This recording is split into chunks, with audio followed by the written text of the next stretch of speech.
Real quick about the NBA draft lottery. It's never a bad year to have the number one overall pick. But is it, is it a year with a lot of depth a lot of talent at the top of the draft? So I mean, Like, there's clearly no clear number no. one. Like Okay. So like is last that year is there that a was good or a bad thing for the team that so has the it number one overall so it's pick? all and this is what a lot of the GMs when they're coming out and people are saying now it's a weak draft and they're like, look, it's not a That's weak what I've draft, heard. it's That's why just a I'm asking. riskier draft.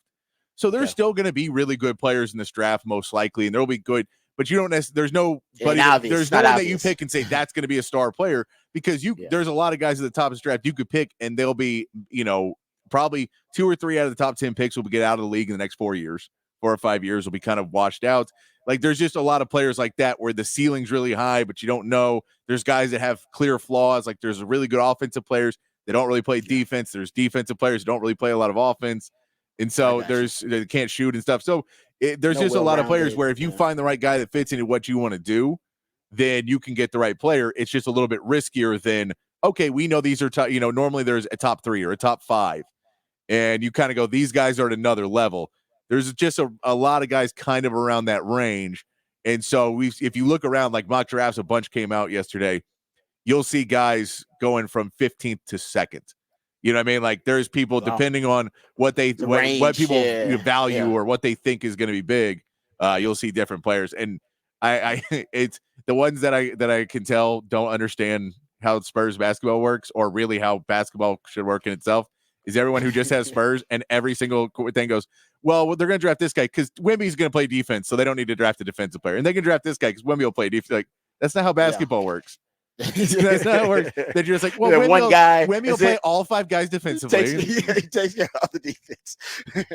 He's good. He ain't that good. Like, He's long. He ain't that damn did you not long. notice how bad their defense was when he left the court? They probably want to It fix was that. atrocious. It was atrocious. They'd probably When he like left to the fix court. that a little bit. Yeah.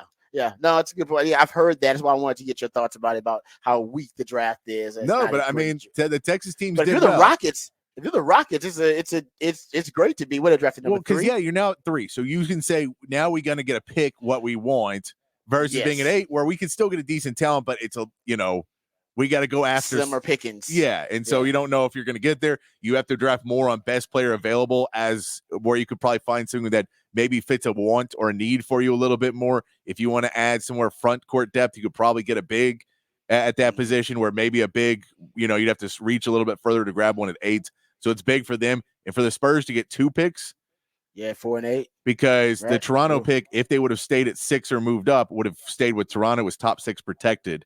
So basically they had to get jumped to get the Toronto pick. It ends up they get jumped by Houston and Toronto, which bumps it. But the Spurs also jump too in their pick, so they get 4 instead of jumping. They would have been 7 and 8. Yeah. They're 4 and 8 now. So pretty good day for both teams to kind of get some pieces. And also these are both now chips that the Rockets can, if they want to make a move. Oh, Because good they point. may not want to Yeah. draft one of these rookies. They have a really young team already. They may Maybe say, they want a veteran. let's trade off this number 3 with Jabari Smith, or number 3 with Jalen Green, or number 3 with, Sengun, or number 3 with one of our guys to get another piece that we feel is a little bit more veteran to help us get closer to the goal in 1 year than drafting a rookie, which is another process to bring somebody in. So there's a lot you can get out of it. But yeah, both Texas teams turned out pretty well in the draft lottery yesterday. Yeah, no, you're right about that. That's like I said, it's one. I mean, if you're Atlanta, I always said this about Atlanta. I don't know why we started talking about Atlanta the other day. They're one of those NBA franchises. I can't remember them being anything other than really like upper middle class of the NBA. Yeah, they never reached the aristocracy of the NBA. You know what I mean? They're never terrible. They're never like, this is actually one of the first years where they do get that number one pick. They're really bad. But they're always they were upper supposed and to lower get the middle 10th pick. class. So like they were not the worst team. They That's were true, you're they right, were yeah. like right in the play-in. So they lottery worked out for them, but it ain't a great year to, I guess, have. Yeah, it's not the best year, but I mean, they need it because they have that whole DeJounte Murray, Trae Young experiment, and it wasn't working, and they're all talking about blowing it up. And this adds kind of a wrinkle into that, where if you had the number 10 pick, then you're probably trying to go a little different route. But if you have the number 1 pick, now change the franchise. Now, can we do? Is there a guy we feel is the piece that we can put with these two guys and it'll work, or is this something we package with the DeJounte Murray or at Trae Young and try and bring in a super mega star that we feel we can get and help this team, or trade for a couple guys and make a huge blockbuster trade, or trade Trae Young and put him, or trade DeJounte and put him with the 1 and the Trae Young.